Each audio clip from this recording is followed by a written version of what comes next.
Olá pessoal, tudo bem? Eu vou estar aqui fazendo uma pequena análise sobre o robô da Futuro Já, o robô Day Trade Universe, e eu peguei aqui os dois principais robôs, um que trabalha em dólar cheio e índice cheio. Aqui o dólar principal, né, o dólar cheio, a gente tem aqui toda a cotação, então a gente pode vir aqui exportar e a gente exporta todas as páginas, um arquivo CSV, eu já fiz isso. E aqui no índice é a mesma coisa, a gente vem e exporta todas as ordens. Após isso, a gente pode jogar aqui no Excel. Então eu tenho todas as ordens aqui do dólar, né, de todo o período. A gente faz uma tabela dinâmica e aqui eu fiz uma parametrização para poder encaixar. Então aqui eu teria todos os dias que o robô operou e o resultado financeiro dele. Eu faço o mesmo processo aqui para o índice. Faço a tabela dinâmica, gero o acumulado de cada dia. E aqui eu fiz a compilação, né, de todos os dias que ele operou e o resultado financeiro. A gente copia esses dados e joga para uma tabelinha simples. E aqui o que acontece? Eu tiro os dias que não teve operação, né? E aí eu retiro todos os dias que não teve operação do dólar e todos os dias que não teve operação do índice, né? Que eu quero analisar somente os dias onde os dois operaram. Aqui é porque a ordem foi cancelada. Ou seja, teve dias que nenhum dos dois operou. Então, nesse caso, o robô ele já não vai contar. Então, a gente pega tudo isso e joga nesse modelozinho. De uma forma geral, como o pessoal faz? A gente coloca a data, os dias que cada um operou e vem correlação, né? Então, a gente faz a correlação de um pelo outro e a gente tem a correlação dos dois robôs. Aqui está menos 0,10. Então, você pode observar, a pessoa analisa. Então esses robôs têm uma correlação negativa. Quando eu ganho um, eu perco no outro. Então é isso que eu quero, beleza. Não é bem por aí. O que é que você tem que ver? A gente faz uma análise um pouco mais robusta através da ferramenta dados, análise de dados. E a gente vem em regressão. A gente vai fazer uma regressão linear dos dois dados. A gente escolhe aqui o dado de uma coluna e o dado da segunda coluna. E a gente utiliza um nível de confiança de 95% e eu boto basicamente para plantar o ajuste. Tem outros parâmetros aqui, mas a gente utiliza para o que a gente vai fazer, pode ser só esse parâmetro aqui. Então, a partir desse ponto ele vai gerar todos esses dados. Então, o que você tem que observar? Nessa curva, nesse diagrama aqui, a gente tem a relação dos dias operados, o que um robô ganhou em relação ao outro. Então, o que a gente tem? Por exemplo, a gente teve dias a que seria o resultado esperado, né? Ou seja, num dia que o robô ganhou 15, e um robô ganhou 15 mil, o outro teria que ter perdido 1.200, mais ou menos. Então, a gente vê que tem muitos dados que são bem dispersos. Então, de uma forma geral, a gente observa que não tem uma correlação tão expressiva assim. Então, estatisticamente, o que a gente pode estar analisando? Inicialmente, a gente vai observar o R quadrado, também tem um ajustado, geralmente para regressão múltipla a gente vai estar usando esse aqui. Mas, de qualquer forma, a gente vê, esse valor ele tem que estar o mais próximo possível de 1. E aqui não, ele está muito pequeno. 1 que seria 100%, né? Então, esse valor, a gente pode ver aqui que ele está extremamente baixo. Então, não é um ajuste muito bom. E sobre a reta aqui de regressão, a gente tem aqui o coeficiente, né, que a gente observou, né? 0,10 é esse aqui, 0,10. Nesse caso, a gente utiliza o valor P para analisar. O que esse valor fala?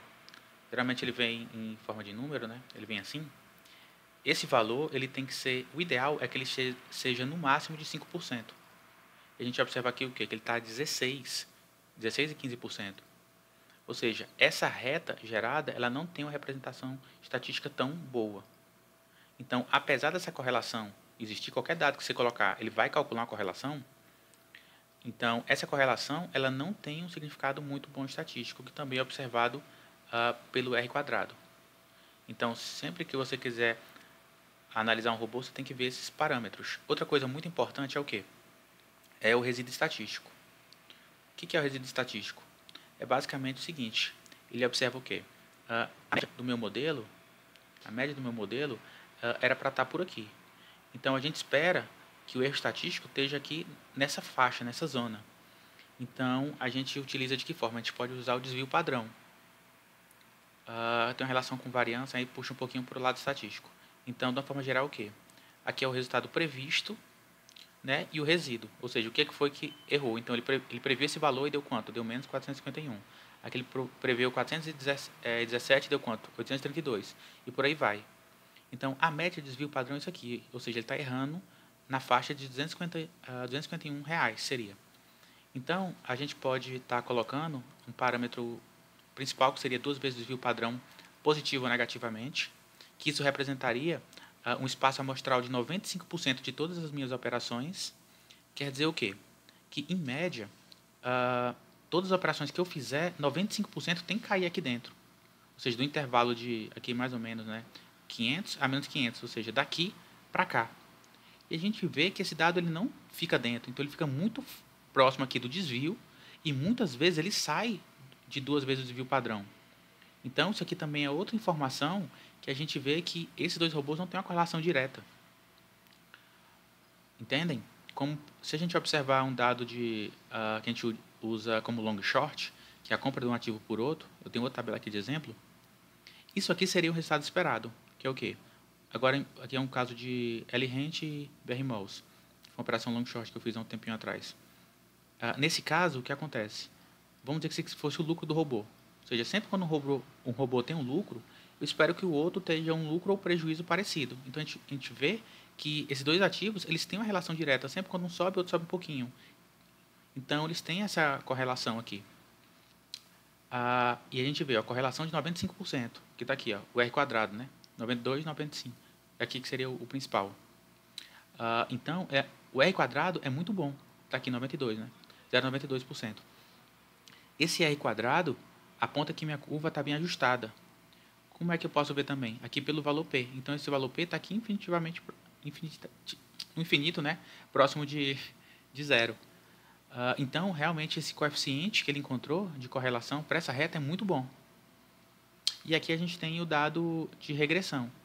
Ou seja, eu vejo que, em boa parte das vezes, sempre o preço de um ativo em relação ao outro ele está próximo, dentro dessa faixa de desvio padrão. Quando ele vem aqui para fora, ele tende a voltar. Então, ele veio aqui, veio para fora, depois ele voltou. Aqui, então, no caso do long short, você viu isso aqui, né? Quando o ativo sai do desvio padrão, você compra um, vende outro, esperando que ele volte. Então, isso que a gente esperaria para analisar um robô, para saber se ele tem realmente uma correlação positiva ou negativa e se ela é uma série que a gente chama, se ela é temporalmente constante, né? E aqui a gente vê que não, né? Tem vezes que ele estava próximo, muito longe do desvio, às vezes ele sai do desvio, então ele não é estável nesse sentido. Então, essa aqui seria a principal análise que você teria que ter feito. Você pode aqui botar vários outros robôs e fazer uma regressão múltipla, que aí entra outras variáveis que também é uma alternativa. Mas, de uma forma geral, essa seria uma maneira de você estar fazendo uma correlação bem específica de um modelo e realmente saber se eles têm uma correlação direta ou não, ou simplesmente eles operam de forma randômica um em relação ao outro.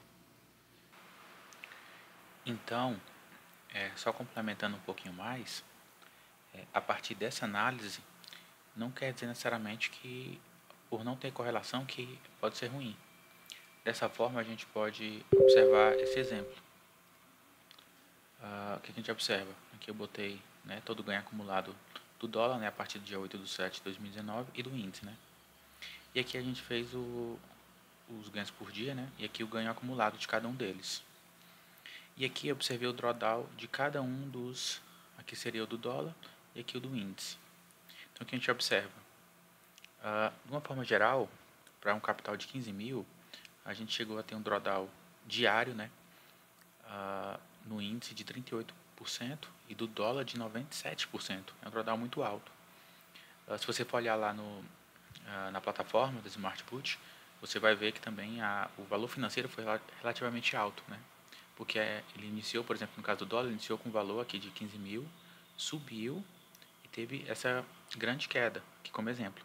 Mas se agora imagina a pessoa começou com 20 mil, mas não começou nesse dia, começou nesse dia aqui. Então, inicialmente, ela saiu aqui de quanto? De 48 e foi para 9 mil. Então ela teve uma queda de mais de 20 mil reais. Então a pessoa tivesse começado nesse dia poderia ter quebrado. Então isso aqui é importante. Ou seja, quem começou com esse capital conseguiu ficar salvo. Então você pode olhar lá no próprio robô, aqui por exemplo no dólar, você vem aqui no relatório completo, você vai ver, ó, esse robô chegou a perder esse valor. Claro, é muito positivo, mas isso pode acontecer. Então o investidor tem que estar ciente, igual no caso do índice. Chegou a perder 31, provavelmente aqui mais para frente. Então, aqui você consegue controlar. Por exemplo, se eu tivesse colocado 20 mil, o total diminui bastante. Eu tivesse operado com 50 mil, então fica muito mais estável. Então o que a gente pode observar? Apesar de ter aqui praticamente o dobro de um drawdown por outro, o que aconteceu? O dólar começou iniciando bem, o índice também. E depois a gente teve uma queda nos dois. Só que, por exemplo, se eu tivesse só com o índice, eu teria perdido com um drawdown de 2%. Ou só no dólar, só no índice 7%. Mas quando eu tenho os dois trabalhando junto, meu drawdown vai para 4% somente. Mesma coisa aqui, os dois estão perdendo. Se eu tivesse um, eu estaria perdendo 5%, no outro eu estaria perdendo 10%. Mas se eu tivesse com os dois operando no integrado, eu estaria perdendo só 4%. E por aí vai. Então tem períodos onde um tá bom e o outro está um pouco ruim. Tem períodos onde os dois estão ruins, mas mesmo assim... Desculpa, barulho. E mesmo assim, os dados integrados, o drawdown ainda fica mais baixo.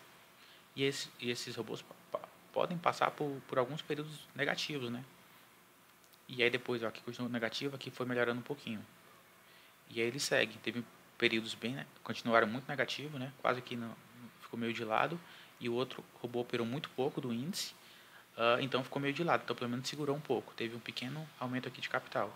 E aí passaram outro período alto de drawdown até eles subirem e começar a ficar positivo novamente, que é o que está acontecendo agora.